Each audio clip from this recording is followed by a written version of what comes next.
একটি খাসির দাম 15 লাখ টাকা। সুবিশাল আকৃতির এই খাসিটিকে বলা হচ্ছে এখন পর্যন্ত বাংলাদেশের সবচেয়ে বড় আকারের খাসি। খাসিটির উচ্চতা 5 ফুট 2 ইঞ্চি। ধূসর বাদামি রঙের খাসিটি বিটল জাতের। মূলত আকৃতি, জাত এবং এর দুষ্প্রাপ্যতার ওপরেই ঠিক করা হয়েছে দাম। যে কোনো রেয়ার জিনিসের দাম অনেক বেশি হয়। এই ছাগলটা বেসিক্যালি বাংলাদেশের ইতিহাসে এই প্রথম এত বড় একটা ছাগল বাংলাদেশে আনা হয়েছে।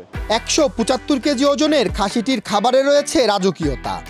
বাহারি রকমের ফলের সাথে বিভিন্ন ধরনের বাদাম পছন্দ করে খাসিটি। আস্ত ভুট্টা, বিভিন্ন রকমের বাদাম, তারপরে হচ্ছে গিয়া গাজর, শসা, এই জিনিসগুলো খেতে খুব পছন্দ করে। কলা খায় খুব মজা করে, পাউরুটি খায়। ধূসর বাদামি রঙের ওপরে সাদা সাদা দাগগুলো খাসিটিকে আরও সুদর্শন করেছে। সুবিশাল আকৃতির এই ছাগলটি দেখতে এসেছেন অনেকেই, দেখতে এসে তুলছেন ছবিও। রাজধানী ঢাকার মোহাম্মদপুরের সাদিক এগ্রোর খামারে গেলেই দেখা মিলবে এই পশুটির।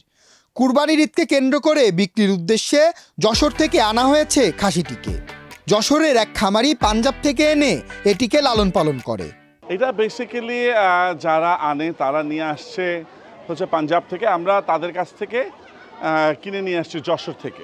আমরা এটা নিয়ে আসছি 1 মাস হয়ে গেছে। এই পশুটিকে রাখতে খামারে বানানো হয়েছে বিশেষ ঘর, যে ঘরেই সারাক্ষণ থাকে এবং খাবার খায় খাসিটি। পশুটিকে করা হয় বিশেষ যত্ন। এই খাসিটির পরিচর্যায় সার্বক্ষণিক নিয়োগ করা হয়েছে একজন কর্মী।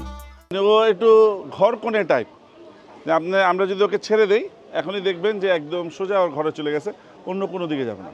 ঈদুল আজহাকে কেন্দ্র করে বিক্রির জন্য খাসিটির দাম 15 লাখ টাকা চাওয়া হলেও বিক্রি হয়েছে 12 লাখ টাকায়।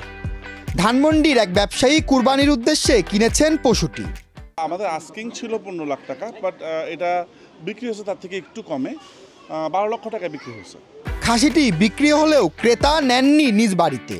পশুটি এখনও রয়েছে খামারেই। আগামী 10 জুন পর্যন্ত দর্শনার্থীরা খামারে গিয়ে দেখতে পারবেন দেশের সবচেয়ে বড় আকৃতির খাসিটিকে। সুপন শিকদার, দেশ রূপান্তর।